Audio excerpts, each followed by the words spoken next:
Thank you, Matt. Thank you, Mike. We now have Ethan from Telophase. Ethan, can you just click that for me, please? Yeah.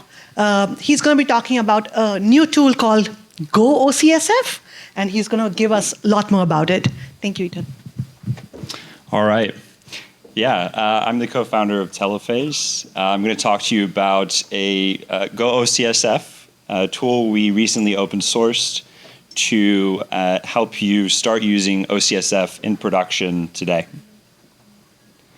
So let's talk about building a security pipeline at a high level. At the top here, you have the DIY case, and you have your producers, so like your vendors like Sneak, CloudTrail. You need to ingest the data from the vendor, which involves custom script. You need to transform the data. Luckily, we have OCSF, so you don't need to deal with a bunch of vendor schemas, but you still need to map the vendor schema to OCSF, which is a custom script. And then you have to put it into your destination, wherever you want to keep your data, SIM, S3, Snowflake, whatever. AWS has this wonderful managed service called Security Lake that abstracts away all of this for you.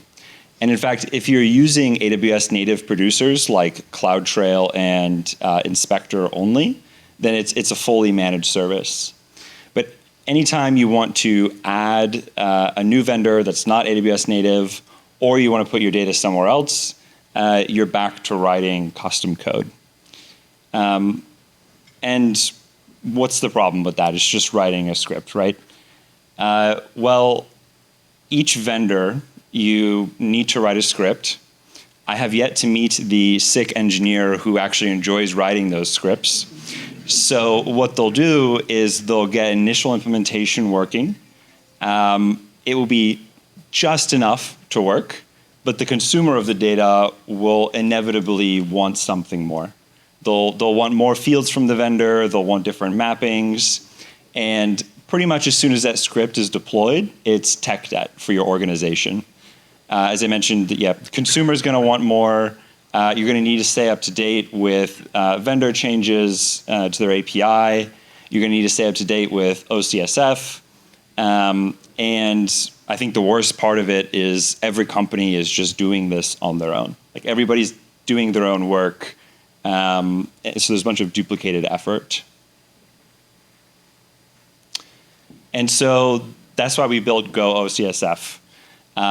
As the name implies, though maybe not that obvious, it's a toolkit written in Go that has three key features. We have pre-built integrations with vendors, so pull the data. We have pre-built mapping to OCSF.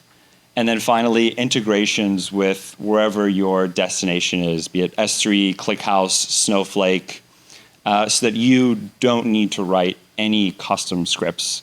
And this work can start to be shared across the industry rather than every company implementing it on their own.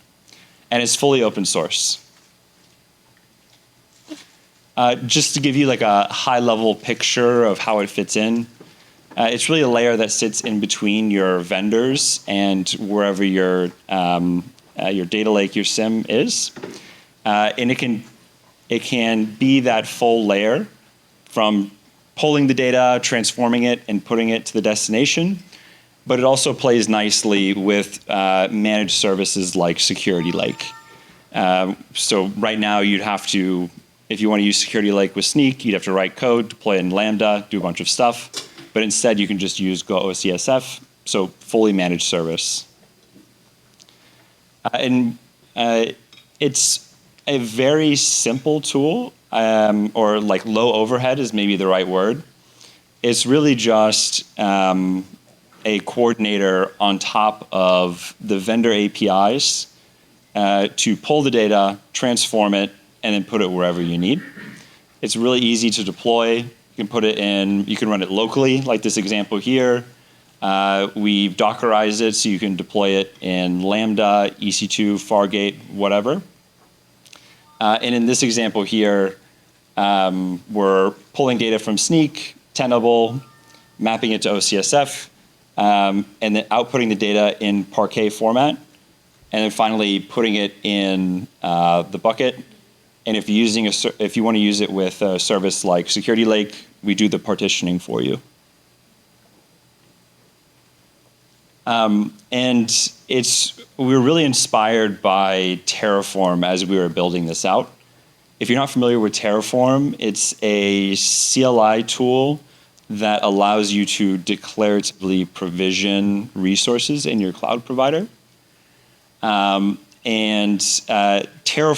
is basically a wrapper on top of those APIs with some managed state that it does for you. But it's very easy to implement like a new cloud provider APIs. I think you have to implement 4 methods last time I checked. And for go-OCSF, it's the same. You implement the provider's API to pull the data, implement the mapper to transform to OCSF, and then we have some state that tells go-OCSF when to start syncing the data so you don't have a bunch of overlap. Adding a new data store is straightforward, though I won't say as easy as adding a new vendor API. Because you have to deal with for ClickHouse, you have to deal with a bunch of data formats, but it's definitely still possible. And we have a bunch of examples. go-OCSF, the team is crushing it, adding features very quickly.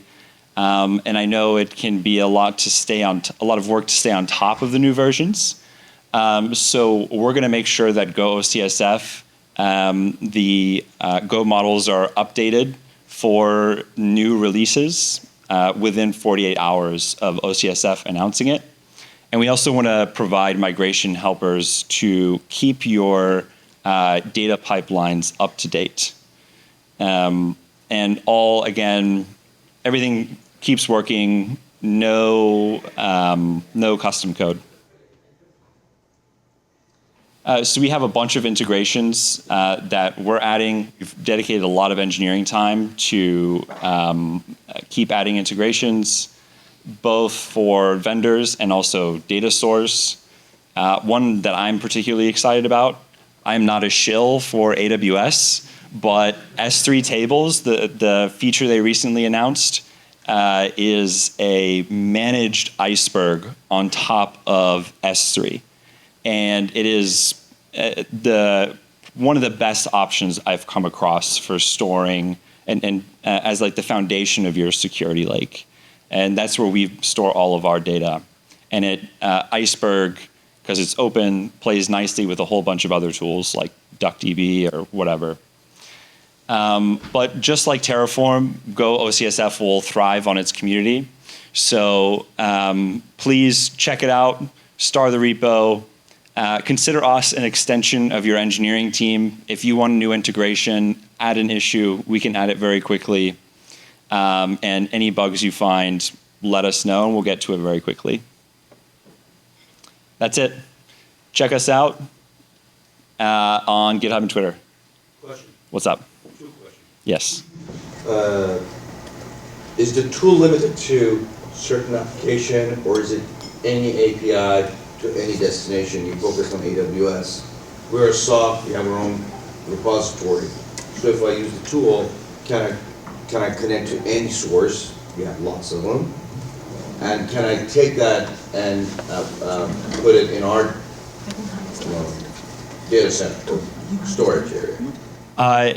Yes, that's the whole goal of it, is that there's so many data sources that we want to share integrations so that for the vendors, yes, and you also should be able to put the data anywhere. You said it's on-prem data store? No, it's not cloud, but it's private cloud. Oh, then yes.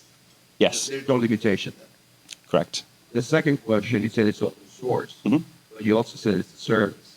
So if you want to use it internally and not put it in S3 or anything else, and use it is there any limitation? No. I don't remember when I said service, but if I did, I meant like it could be used as like a it's Dockerized so you can deploy it, but you don't need anything from us. The whole thing is open source. Okay. Does that answer your question? Yes. If you don't mind. Oh, yeah, I thought we were going to ask questions, but that's okay, offline. I'm happy to chat with you after. To answer your question. Thank you, Ethan. Yeah.